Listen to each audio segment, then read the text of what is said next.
Mesdames et messieurs, bienvenue sur Africa 24. Le Conseil africain et malgache pour l'enseignement supérieur a célébré le mercredi 25 juillet 2018 à Ouagadougou ses 50 années d'existence. L'institution qui jouit d'une crédibilité est considérée comme un modèle de réussite d'intégration panafricaine en matière de mutualisation des ressources de l'enseignement supérieur et de la recherche. Et pour parler du bilan de l'institution, de l'état de l'enseignement et des perspectives, entre autres, nous recevons dans ce présent numéro de décryptage le professeur Bertrand Bachi, secrétaire général du CAMES. Quel est aujourd'hui l'état des lieux de l'enseignement supérieur en Afrique? L'enseignement en Afrique est en pleine mutation, notamment dans la zone francophone. Nous sommes passés au système LMD et il y a des adaptations nécessaires.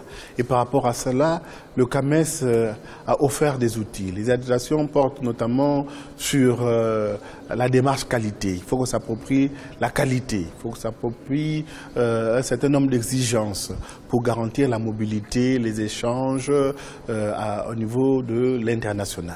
50 ans du CAMES, quel bilan peut-on faire à l'actif de cette institution? Un bilan positif. Nous avons rempli notre mission. En tout cas, c'était une mission de promouvoir des anciens chercheurs, de donner donc aux États membres qui étaient au sortie du développement sans cadre, leur doter donc des compétences pour adosser leur développement. Ce que nous avons fait, nous avons plus d'une douzaine de milliers d'enseignants, chercheurs et chercheurs qui ont été qualifiés et dont la compétence est reconnue à l'international. C'est vrai qu'il faudrait aller plus loin et c'est cet effort-là que nous allons faire pour renforcer les synergies, d'autant plus que l'une des missions aussi, c'est que si les hommes sont évalués de la même manière, ils doivent renforcer leur synergie dans l'action. Quelle est la place qu'occupe l'institution dans la sphère des structures à vocation similaire? C'est une place incontournable et nous nous sommes d'ailleurs donné pour le futur un slogan, le CAMES leader incontournable du développement des pays membres à travers l'enseignement supérieur, la recherche et l'innovation. Le CAMES est considéré et nous le voyons désormais comme une voie d'entrée, une porte d'entrée de toutes les institutions à vocation similaire qui veulent travailler avec les États membres. Nous avons signé des partenaires et nous essayons aussi de nous améliorer, pas de dormir sur nos lauréats, de nous améliorer pour que nous puissions remplir cette mission.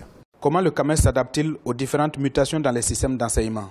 D'abord, cette adaptation est nécessaire parce que où on s'adapte, où on reste en arrière et auquel cas vous n'êtes pas fréquenté. L'adaptation, pour mieux s'adapter, nous avons dit que nous travaillons selon une démarche d'assurance qualité.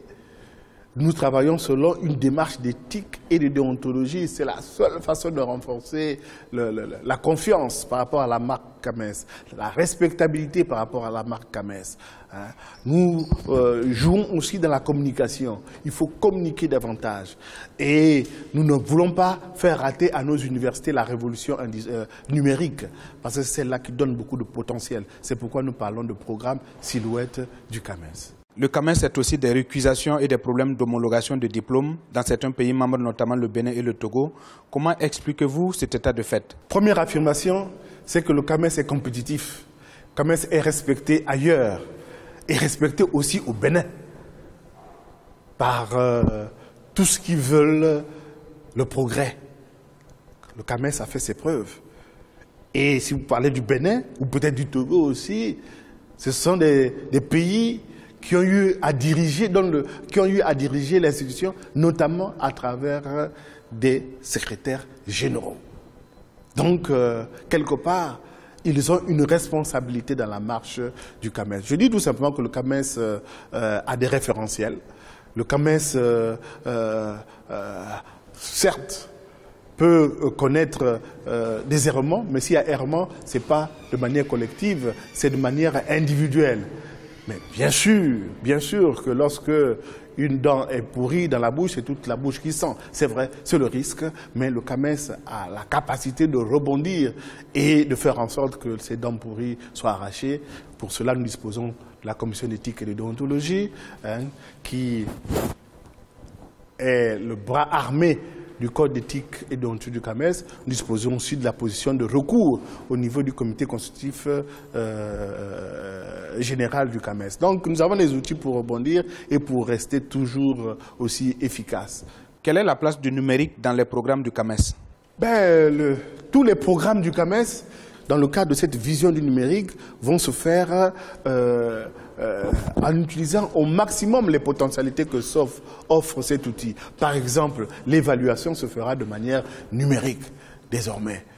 L'évaluation. Nous avons innové en créant un programme des Olympiades universitaires du CAMES. Tout a été fait par évaluation numérique, de l'apprentissage à l'évaluation. Voilà ce que nous faisons. Pour la femme, nous allons déjà avoir des statistiques qu'on va envoyer aux États membres pour créer des états de choc et montrer que la femme qui constitue sur le plan démographique plus de la moitié de la démographie africaine, elle a un potentiel qu'il faut savoir utiliser. Non seulement la dividende démographique, mais aussi la dividende intellectuelle.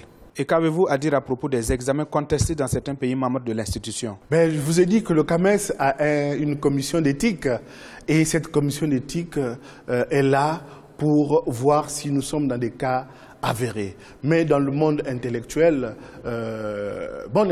c'est aussi un monde humain. Il y en a qui tirent vers le haut et heureusement c'est le plus grand nombre et il y en a qui tirent vers le bas, c'est le plus petit nombre mais qui confirment la règle. Nous sommes sereins par rapport à ça parce que nous avons les outils pour extirper le mal.